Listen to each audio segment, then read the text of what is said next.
Hey guys, welcome to the 716 Sports Entertainment Podcast, episode number 70. And we are here to talk about Monday Night Raw from December the 8th, coming to you live from the T-Mobile Center in Kansas City, Missouri, where they just got to witness a Chiefs being eliminated from the postseason, which I very much enjoy. But we're not here to talk about football, we're here to talk about wrestling.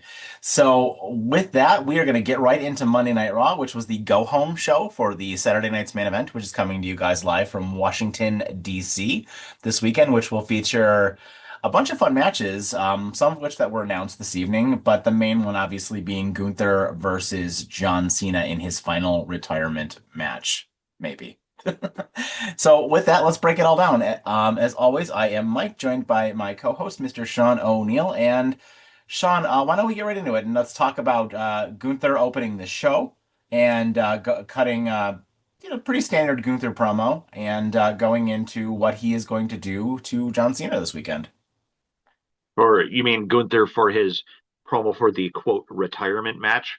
I'm still of the opinion that this is not going to be Cena's last match. I mean, how often do you see somebody of his caliber have a retirement match that's not at WrestleMania? Like, never. However, I will say this promo from Gunther, absolutely fantastic. I mean, like most of the things he does, the crowd absolutely despised him. They booed the shit out of him, which is fantastic. And I really, really love how old school he feels. I think is the best thing about him for me is that he just feels like an old school bad guy, like Ivan Drago. Yeah. Yeah, no, he really does. And I mean, it was a pretty standard promo, right? Like, he just declared that he's going to make John Cena do the one thing that he never ever did, right? And that's going to be Yep. give up, you know?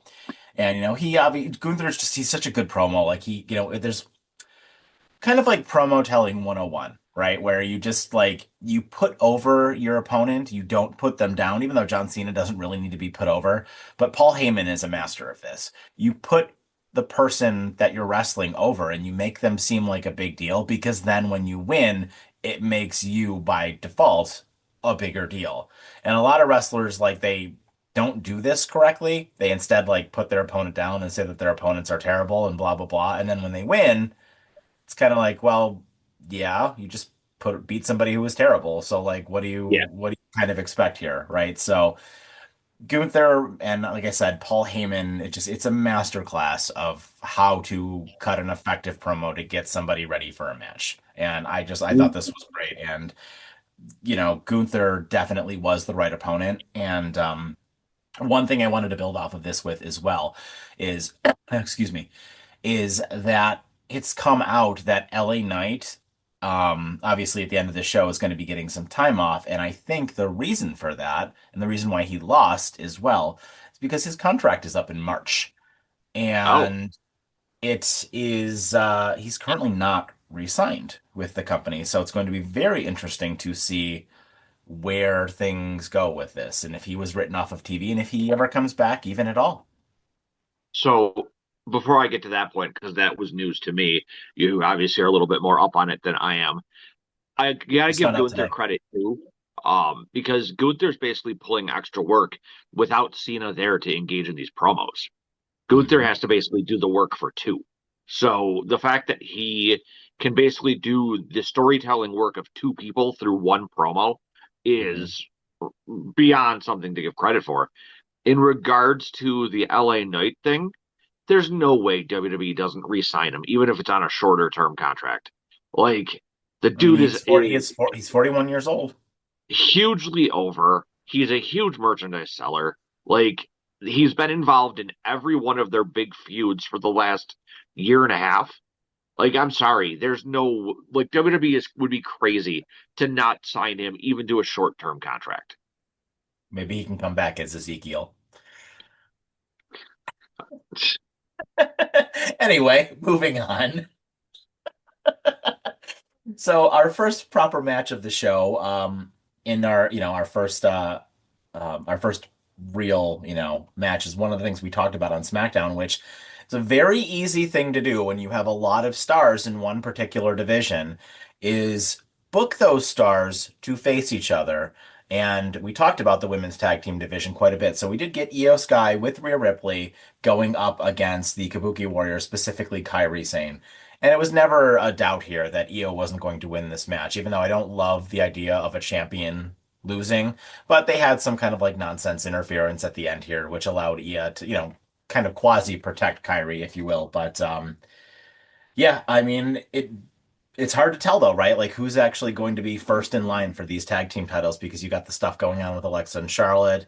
Bailey and Lyra had some stuff on this show. Obviously, you've got the Judgment Day as well. All sorts of stuff going on here surrounding these women's tag team titles, and it's kind of exciting. Lyra or Nia Jax and Lash Legend as well. All of these different teams are within, this one sort of universe of this title, and that's exciting. Like it's so easy to book that, right? Like it's so easy to have a different match every single week and to just continue telling stories and building a universe around this title. And you got all the stars in the world with which to do it with. So the one thing that was interesting to me about this is they had Rhea out there with Io, and you and I just talked about it on our SmackDown review when they announced that Rhea would be teaming with Damian Priest. So I'm curious to see if they just have Rhea pull double duty, or if they're going to incorporate that into like the storyline and have like Rhea and Io lose because Rhea is focused on too many things at once. You know what I mean? It's certainly possible. I mean, they might also just be, I don't know, just what's the phrase? Just striking where the iron is hot right now, right? Where because he Yeah. is just, Rhea is just so over right now. She's a big merch mover, and putting her on both shows, I think is, I don't think it hurts anything, you know. No, But you might, I mean, there could be some truth to that because you do need to find a way to have Aleister Black win. And now that Rhea is in, because if Damian Priest wins, that's the incorrect booking there. It could happen because WWE is terrible. But Aleister Black does need to win that feud, I think. And but you need to protect Rhea as well because she's too big of a star to lose. yeah, you definitely don't have Zelina Vega pin Rhea in that match. I Mm-mm, mean, mm-mm. hopefully in 2028, when Aleister Black wins the feud, we'll eventually be able to move on. God, goodness gracious. Uh, so this took us to the next match on the show, which you got wrong last I did. week when you told us that the War Raiders would defeat AJ Styles and Dragon Lee, which they did not do. But I think this brought out probably one of the bigger storylines coming out of this show, which I think is long overdue now that they finally decided to do it. Because the story of this match wasn't even really the match. It was a fine match. The story of this match was what happened after, because the New Day and Grayson Waller, who I found out is dating Nikki Bella now. That's Grayson interesting Waller to is? me, apparently.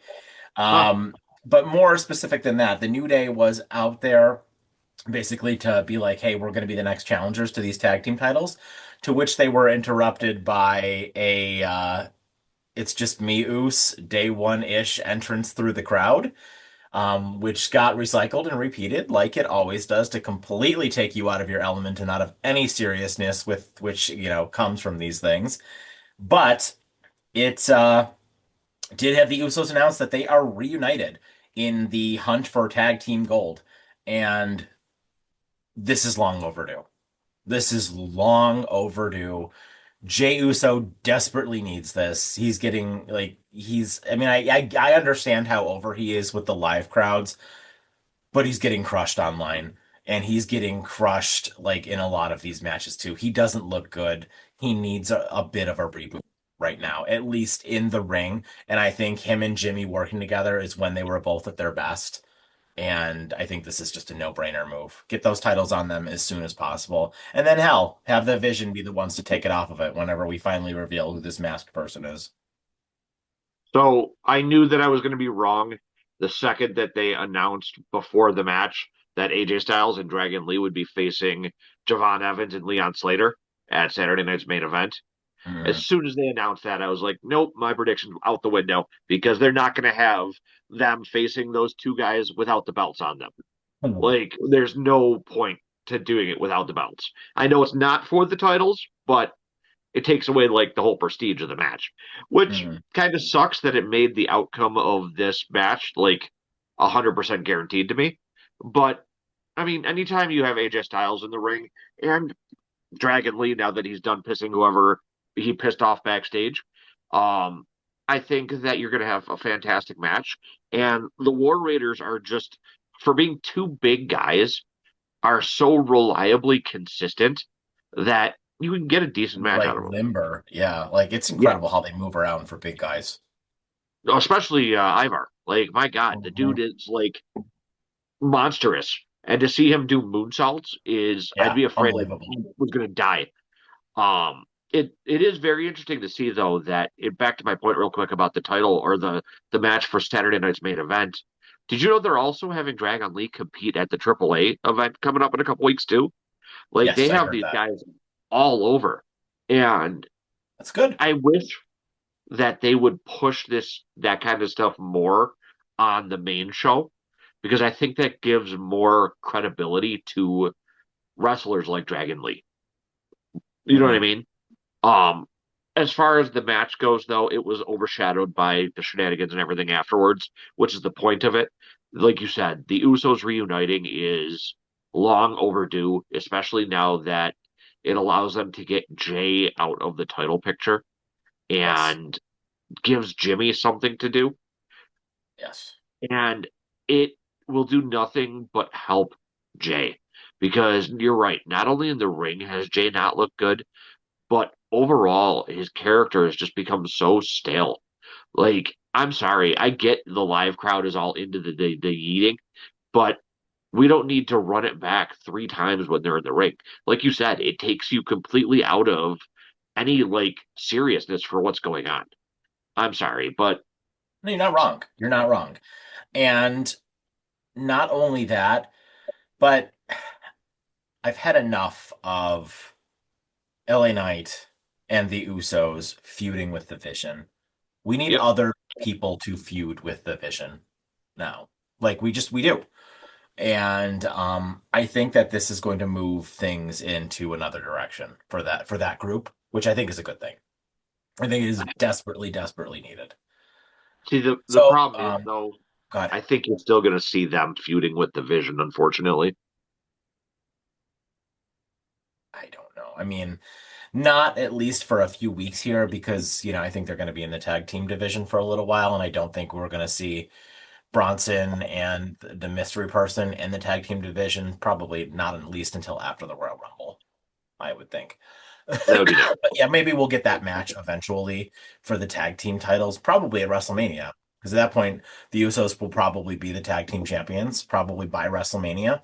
And then they'll probably go up against the Vision, the mystery person and Bronson Reed, right? You know, And then you'll in have all Logan honesty, Paul in the IC title picture, and then you'll have Braun Breaker in the title picture. I'm okay with the Usos winning the tag titles again. I don't I am want it too. right away, but I would like to see Styles and Dragon Lee hold it for another month or two, maybe. But I am perfectly okay with them putting those belts on the New Day, or not New Day, on the Usos. Yeah, no, I am too. I completely agree with you. So, moving on to the next segment, which was Roxanne Perez defeating Lyra Valkyria. Again, building off of what we talked about at the start of the show here, great women's wrestlers from tag teams doing singles matches. And this is, again, just building that universe around the tag team titles, building up the Judgment Day, and, just making Liv look like a star. Raquel had a moment, which we'll talk about in a little bit as well later in the show. Finn had a moment, earlier in the show. Dom was there. So this whole thing is just building up all of these groups. You still got the stuff going on between Lyra and Bailey as well. They had a little bit of drama, and they still are going to eventually have their blow off thing as well. So all of this stuff is just building around that universe of those titles, and you just don't need to have any of these women be in the title picture. And then when you want to move one of them into it, it's very easy to do. Of So obviously the match we got between Roxanne and Lyra was an incredible match. course. Those two women can really go. And I'm glad that there weren't any wardrobe malfunctions of Lyra getting caught on her opponents this week, since that was happening a few too many times. Hopefully they changed that up a little bit. But I really like the swerve we got here in regards to the women of the Judgment Day, and the swerve that it's going to be Liv and Roxanne trying for the titles and not Mhm. Raquel and Roxanne. And I think honestly that that's going to be your the spark to light the breakup of the Judgment Day for that storyline. Is I think it's going to be Liv is jealous of it not being her going for the main title, and it's going to end up being what breaks all of them. They might win the women's titles, but it's not going to last long. Yeah, I could see that. I could absolutely see that. It makes a lot of sense to do it that way. So before we get into the main event, let's just quickly break down all of the bonus angles from this show, which something we're going to start to do a little bit more on this podcast channel is all of the backstage stuff, all of the stuff that doesn't really go anywhere, and all of the initial kind of things. We're just going to clump it all into a bonus segment because we've gotten some feedback that, we don't necessarily go in order, and we really don't. It's really more of, order of, we usually talk about the main event first, and then we kind of go, like from opening to closing with the show. So there were a couple of additional things that happened on this show, some of which were noteworthy, some of which were dumb, and some of which were, not noteworthy. So we were going to have a match between Rey Mysterio and Finn Balor, which did not occur because the Masked Man came out, beat the crap out of Rey Mysterio, and then this obviously brought out Logan Paul to continue the beatdown, which brought out LA Knight, which was what set up the match for later in the show. Obviously, get having we'll talk about how we'll talk about the main event in a little bit. Um, but so again, there's WWE is talking about this masked person, still not revealing them, which I think we need to do sooner rather than later. And then we also had a promo between Stephanie Verker, who was quickly interrupted by Nikki Bella. And then, as we mentioned in our last segment there, Raquel came out, and it seems like Raquel may initially be her next challenger, although there was a little bit of drama between her and Liv. Although Liv seemed like she was cool with it, kind of furthers your point, Sean, that you mentioned about the breakup of the Judgment Day. Yeah, I will. We'll start. I'll start with the Stephanie McCur segment there. When she came out and Nikki Bella came walking out, my first reaction was a big sigh because I get it. Nikki Bella's a legend, but I don't need another match between her and Vicker. Like Nope. it was perfectly fine for a one-off kind of thing as a filler feud while you figure out what direction you wanted to take Vicker in. Mhm. And I cannot tell you how happy I was that Raquel popped out of nowhere rocking her Houston Texans gear and proceeded to put boot to ass on Nikki like the Texans did to the Chiefs. So it was, and their face off in the ring. I think that, mind you, it's not going to be another humongous feud because it's Raquel Rodriguez, but we know that she can put on Yeah, decent matches, and we know she's probably not going to win the title. And I think it's a perfect segue into what eventually turns into the Judgment Day issue and probably Liv versus Stephanie McCur. which is a big And then, match. yeah, which is probably one of the money matches outside of Rhea and Stephanie. But Hmm. in regards to the other segment with Ray, obviously we saw prior to that backstage Logan Paul in the Vision locker room, all pissed off about Ray slapping him last week. Hmm. And I love the way that Heyman reacted to him about how much, oh, I respected you before, but now I respect you so much more, and like gushing over him, which I think was absolutely hysterical. So Ray on his entrance got attacked by Logan Paul, of course, Hmm. and as soon as he started to turn the tables is when the masked man attacked. And they're trying to tell this story of, oh, is it possibly Seth Rollins? And I don't think that's the right direction to take this Right. because if you are halfway smart, you know Rollins had shoulder surgery and that they've mentioned it. So you know that it's not Rollins. And I think that the longer they go with trying to tease that it's him and treat the audience like they're stupid, the more potential that they have to jump the shark here and lose the audience. Yeah. Yeah, I agree. And I don't think you can go too much longer and not reveal who this person is going to be. Like I don't really know what they're waiting for. I mean, like because of the way they're having, and let's actually just get into the main event segment now.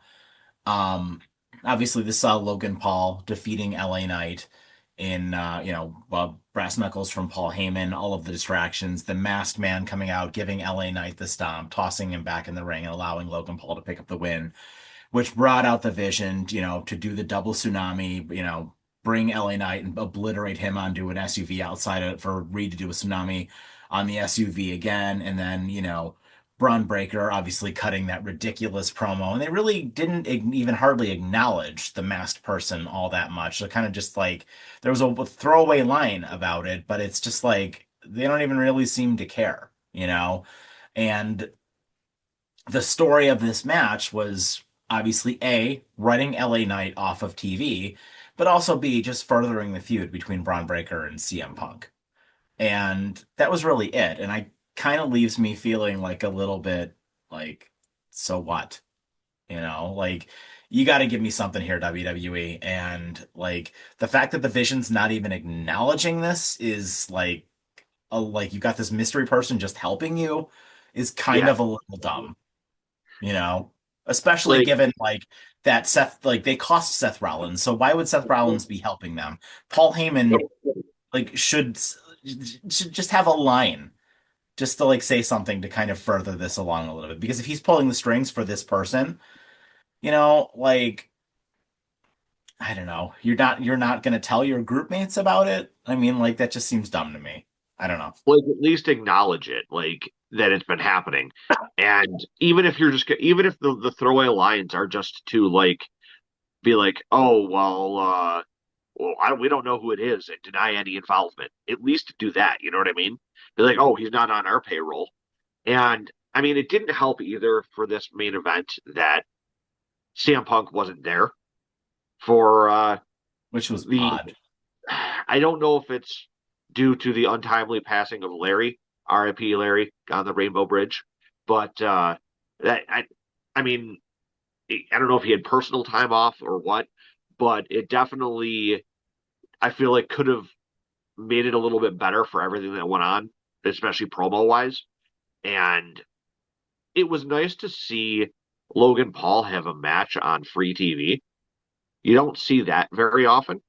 Usually he's reserved for like special events or like PLEs. So having him have a match on Raw was pretty nice. And as much as everyone loves to hate him for being a douchebag, the guy can definitely go in the ring. And Oh, we've said that 100 times. Yeah, we've said that a that hundred frog times on this splash channel. was just Money. phenomenal looking. Yeah. And the match itself was good. And that's honestly, it's another reason why if I'm WWE, I make sure that I re-sign LA Knight for a little while rather than letting him go to AEW. You have a guy who can put on consistently good matches who the crowd loves. Crowd does love him. Yeah, no, he's 100% over with the crowd. I will absolutely agree with you there. But yeah, I mean, overall, I think this was a fine episode of Monday Night Raw. It definitely furthered a few stories, and I think once we get through this PLE over the weekend, because this has kind of been sort of their main focus for a little while now, I think things are going to take a hiatus until probably January. And then right after we have that title match between CM Punk and Braun Breaker, we're right into Royal Rumble season and then we're right into the road to WrestleMania, I think. So, it's an interesting time for Monday Night Raw and for the WWE universe. But with that, what is your final rating for the show? I think that this show was felt like the perfect combination of like promos and um actual in-ring matches. And I think that with how good a lot of those matches themselves were. Plus the vignettes, you can't go wrong with vignettes. They did the Natty and Maxine one, and I'd probably, as far as televised shows go, give it a 4 on the televised scale. Yeah, I mean, I think this was a great show. I mean, I was able to get through most of it despite having a cold. But I did, I did find myself enjoying the Gunther segment. The matches were great. It's always good when you have your top women stars like going. I mean, Io is excellent. Roxanne is excellent. And even to your point about Logan Paul, like he is a douche, but he's a great wrestler. So I would say with that, my final rating is a brass knuckles out of 5. So that is our show, guys. Thank you so much for joining us as always. Smash that like and subscribe button. We really appreciate it. And let us know what you guys thought about the show down in the comments below. Was this a proper build to Saturday Night's main event? And are you expecting more from SmackDown before we get to John Cena's final televised match, which still makes me sad, but we shall see. So with that, have yourselves a fantastic evening and take care.